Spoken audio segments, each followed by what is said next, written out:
ಸತತವಾಗಿ ಸುರಿತಾ ಇರುವಂತಹ ಮಳೆ ಬೆಂಗಳೂರಿನಲ್ಲಿ ಸಾಲು ಸಾಲು ರಗಳೆಗಳನ್ನು ಸೃಷ್ಟಿ ಮಾಡ್ತಾ ಇದೆ.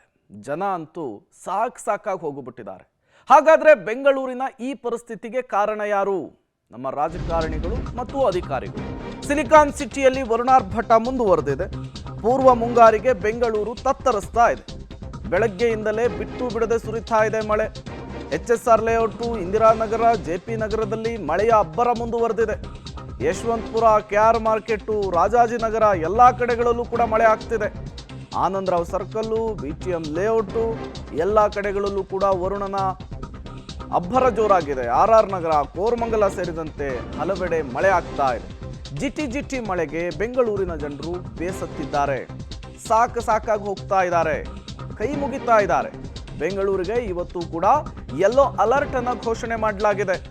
ಬೆಂಗಳೂರಿನಲ್ಲಿ ಮುಂದಿನ 3 ಗಂಟೆಗಳ ಕಾಲ ದೊಡ್ಡ ಮಟ್ಟದಲ್ಲಿ ಮಳೆ ಆಗುತ್ತೆ ಅಂತ ಹೇಳಿ ಹವಾಮಾನ ಇಲಾಖೆ ಮುನ್ಸೂಚನೆಯನ್ನು ಕೊಟ್ಟಿದೆ, ಎಚ್ಚರಿಕೆಯನ್ನು ಕೊಟ್ಟಿದೆ.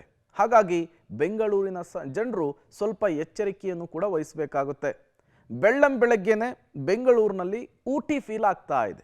ಮೋಡ ಮುಸುಕಿದಂತಹ ವಾತಾವರಣ, ಥಂಡಿ ಗಾಳಿ, ಜಿಟಿ ಮಳೆ ಬೆಂಗಳೂರಿನಲ್ಲಿ ಜನಜೀವನವನ್ನು ಅಸ್ತವ್ಯಸ್ತ ಮಾಡಿದೆ. ಬೆಂಗಳೂರಿನಲ್ಲಿ ಸಣ್ಣದೊಂದು ಮಳೆ ಬಂದ್ರೇ ಸಾಕು, ಟ್ರಾಫಿಕ್ ಜಾಮು, ಈ ರಸ್ತೆಗಳಲ್ಲಿ ನೀರು ನಿಂತು ಏನೆಲ್ಲ ಅಧ್ವಾನ ಆಗುತ್ತೆ ಅನ್ನೋದನ್ನು ನಾವು ನಿನ್ನೆಯ ಮಳೆಯಲ್ಲಿಯೇ ನೋಡಿದ್ದೇವೆ. ಇನ್ನು ಈ ರೀತಿ ಜಿಟಿ ಮಳೆ ಹಿಡ್ಕೊಂಡ್ಬಿಟ್ರೆ ಜನ ಹೊರಗೂ ಹೋಗೋದಕ್ಕಾಗಲ್ಲ, ಇತ್ತ ಒಳಗೂ ಇರೋದಕ್ಕಾಗಲ್ಲ. ಆ ರೀತಿಯ ಪರಿಸ್ಥಿತಿ ನಿರ್ಮಾಣವಾಗ್ತಾ ಇದೆ. ಬೆಂಗಳೂರಿನ ವೆದರನ್ನು ಕೂಡ ನೀವು ಗಮನಿಸ್ತಾ ಇದ್ದೀರಿ. ಮತ್ತಷ್ಟು ಡೀಟೇಲ್ಸ್ ಕೊಡ್ತಾರೆ ನಮ್ಮ ಪ್ರತಿನಿಧಿ ನರಸಿಂಹಮೂರ್ತಿ, ನೇರ ಸಂಪರ್ಕದಲ್ಲಿ ಜಾಯಿನ್ ಆಗಿದ್ದಾರೆ. ನರಸಿಂಹಮೂರ್ತಿ, ನಿನ್ನೆ ಸುರಿದಂತಹ ಮಳೆ ದೊಡ್ಡ ಮಟ್ಟದ ಅವಾಂತರವನ್ನು ಸೃಷ್ಟಿ ಮಾಡಿತ್ತು. ಈಗ ಬೆಳ್ಳಂಬೆಳಗ್ಗೆ ಜಿಟಿ ಮಳೆ ಆರಂಭ ಆಗಿದೆ ಅನ್ನುವಂತಹ ಮಾಹಿತಿ ಸಿಗ್ತಾ ಇದೆ.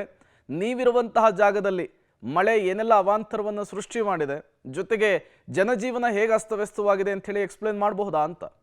ಪ್ರೇಮ, ನಿನ್ನೆ ಶುರುವಾದಂತಹ ಮಳೆ ಇನ್ನೂ ಕೂಡ ನಿಂತಿಲ್ಲ. ಅದರಲ್ಲೂ ಈ ರಾಜರಾಜೇಶ್ವರಿ ನಗರ ಮತ್ತು ಕೆಂಗೇರಿ ಈ ಭಾಗಗಳಲ್ಲಿ ನಿನ್ನೆ ಮಧ್ಯರಾತ್ರಿಯಿಂದ ಇವತ್ತು ಮಧ್ಯರಾತ್ರಿಯಿಂದ ಸಾಕಷ್ಟು ಮಳೆ ಬಿದ್ದಿದೆ. ನಿನ್ನೆ RR ನಗರ ವಲಯ 1ರಲ್ಲೇ ಸುಮಾರು 139 ಮಿಲಿಮೀಟರ್ ಮಳೆಯಾಗಿದೆ. ಅದರ ಜೊತೆಗೆ ಕೆಂಗೇರಿ ಭಾಗದಲ್ಲೂ ಕೂಡ 139 ಮಿಲಿಮೀಟರ್ ಮಳೆಯಾಗಿದೆ. ತಡರಾತ್ರಿ ಆರಂಭವಾದಂತಹ ಮಳೆ ಇನ್ನೂ ಕೂಡ ಬಿಟ್ಟಿಲ್ಲ. ನಾವೀಗ ಬೆಂಗಳೂರಿನ ಸುಮ್ಮನಹಳ್ಳಿಯ ಭಾಗ, ನಾಗರಬಾವಿ ಈ ಭಾಗದ ರಸ್ತೆಯನ್ನು ತೋರಿಸ್ತಿದ್ದೀವಿ. ಇನ್ನೂ ಕೂಡ ಮಳೆ ಹನಿತಿದೆ. ಕೆಲಸಕ್ಕೆ ಹೋಗುವಂಥವರಿಗೆ ಮಳೆಯಿಂದ ತೊಂದರೆಯಾಗಿರೋದನ್ನು ಗಮನಿಸ್ತಿದ್ದೀವಿ. ದ್ವಿಚಕ್ರ ವಾಹನ ಸವಾರರಿಗೆ ಮತ್ತು ಕೆಲಸ ಬೇರೆ ಕಾರ್ಯಗಳಿಗೆ ಹೋಗುವಂಥವರಿಗೆ ಮಳೆ ಸಾಕಷ್ಟು ಅನಾಹುತಗಳನ್ನು ತಂದೊಡ್ತಿದೆ.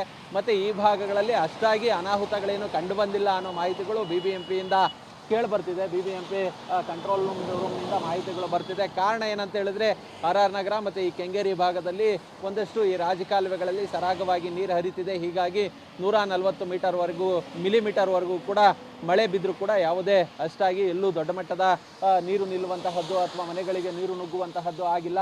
ಆದರೆ ತಡರಾತ್ರಿ ಶುರುವಾದಂತಹ ಮಳೆ ಇನ್ನೂ ಕೂಡ ಬಿಟ್ಟಿಲ್ಲ. ಹೀಗಾಗಿ ಎಲ್ಲೋ ಒಂದು ಕಡೆ ವಾಹನ ಸವಾರರಿಗೆ ಬೆಳ್ಳಂಬೆಳಗ್ಗೆ ಕಿರಿಕಿರಿ ಆಗ್ತಿರೋದು, ಅದ್ರ ಜೊತೆಗೆ ಕೆಲಸ ಕಾರ್ಯಗಳಿಗೆ ಹೋಗಬೇಕು.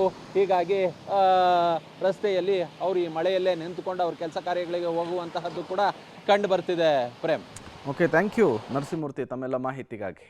ಇಷ್ಟು ದಿನ ನೆತ್ತಿಸುಡುವಂತಹ ಬಿಸಿಲಿತ್ತು, ಈಗ ವರುಣನ ಸಿಂಚನ ಬೆಂಗಳೂರಿಗೆ ತಂಪೆರೆದಿದೆ ನಿಜ. ಬಟ್ ಈ ರೀತಿ ರೋಸಿ ಹೋಗೋ ರೀತಿಯಲ್ಲಿ ಮಳೆ ಹಿಡ್ಕೊಬಾರ್ದು, ಬಂದು ಹಂಗೆ ಹೋಗ್ಬಿಡ್ಬೇಕು.